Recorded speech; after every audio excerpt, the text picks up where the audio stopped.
6월 FOMC 회의 결과 기준금리는 동결됐습니다.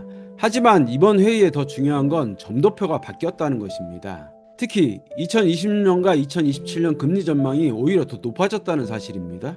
이건 단순한 조정이 아니라 연준의 정책 방향이 바뀌었다는 분명한 신호입니다. 지금부터 그 이유를 정확하게 설명드리겠습니다. 오늘은 누구나 많이 관심을 가질 미국 FOMC 회의 결과에 대해 알아보는 시간을 갖도록 하겠습니다. 컨설턴트님, 이번 회의 결과에 대해 설명 부탁드립니다. 네, 맞습니다. 이번 6월 18일 FOMC 회의에서 기준금리를 4.5%로 동결됐고요. 이로써 연속 5회 동결입니다. 하지만 진짜 핵심은 따로 있습니다. 바로 점도표입니다. 이번 점도표를 보면은 이렇게 정리할 수 있습니다. 2025년 예상금리는 3.9%로 기존과 동일하게 유지됐고요. 26년은 3.6%, 27년은 3.4%로 각각 0.2%, 0.3% 상향 조정됐습니다. 장기적으로 중립금리는 3.0%로 그대로 유지됐고요. 이건 연준이 금리를 쉽게 내릴 생각이 없다는 점을 분명히 보여주는 대목입니다. 시장이 기대했던 빠른 인하보다는요, 오히려 긴 시간 동안 고금리를 유지할 수 있다는 경고죠. 그 배경에는 4가지 이유가 있습니다. 첫째, 인플레이션 하락 속도가 더디고 고착화되는 조짐이 보이고 있습니다. 둘째는 미국 경제가 예상보다 강한 회복력을 보이고 있습니다. 고용, 소비, 성장 모두 버텨지고 있는 거죠. 셋째는 물가 자극 요인이 여전히 존재합니다. 이란 전쟁은 실제로 전개 중이고요. 미국의 글로벌 관세 정책도 수입 물가 상승 압력을 키우고 있습니다.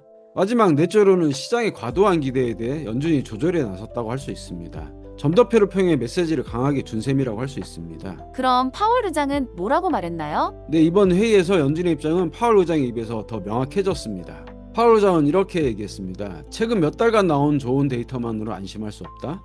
2% 물가 목표로 확실히 수렴하고 있다는 신호가 더 필요하다. 물가 안정이 최우선 목표이며 지금은 금리 인하보다 인내심이 중요하다. 그리고 추가로 지정학적 리스크, 유가 공급망 등 외부 변수도 면밀히 지켜보고 있다고 강조했습니다. 미국이 이렇게 계속 고금리로 유지하면 한국은 어떤 문제들을 예상해 볼 수 있을까요? 현재 우리나라 기준금리는 2.5%입니다.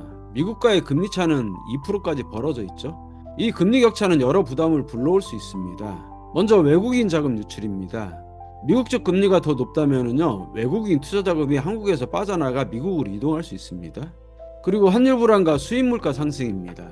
자금 유출이 일어나면 원화 약세가 발생하고요. 환율이 오르면 그만큼 수입 물가, 특히 원자재와 에너지 가격이 국내에서 급등할 수 있습니다. 이는 곧 기업들의 생산비 부담 증가와 소비자 물가 상승, 그리고 한국은행의 금리 인하 여력 위축으로 이어질 수 있습니다. 그럼 이번 FOMC 회의 결과에 따라 앞으로 우리나라 부동산에 어떠한 영향이 있을까요? 이런 영향이 본격적으로 나타나는 것 중 하나가 부동산입니다.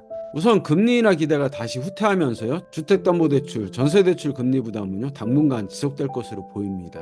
또 앞서 말씀드린 환율 상승, 원자재값 상승으로 인해서요, 건설 원가가 증가하게 되고, 이는 곧 공사비 상승, 분양가 인상으로 이어집니다. 분양가가 높아지면 수요자들의 부담이 커지고요, 미분양 우려도 다시 고개를 들 수 있습니다. 결국 시장은 다시 분양가 민감도와 자금 여력을 중심으로 움직이게 되고요, 신규 분양 단지를 중심으로 양극화가 더 심화될 가능성도 있습니다. 특히 지금처럼 국제 정세가 불안정한 상황에서요, 전쟁이 장기화되면은 우리나라 역시 건설 비용 상승과 경제 불안이라는 이중고를 겪을 수 있습니다. 전쟁이 끝나지 않으면은 글로벌 경제는 물론 우리나라 경제 전체에도 심각한 충격이 오게 될 수 있습니다. 하루빨리 전쟁이 멈추고 국제 정세가 안정되길 진심으로 바랍니다. 네, 오늘도 좋은 말씀 감사합니다.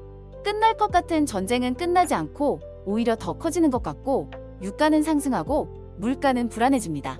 우리나라 올해 경제 성장률은 계속 하락하고 있고 서민들 삶도 더 힘들어지고 있는 것 같습니다.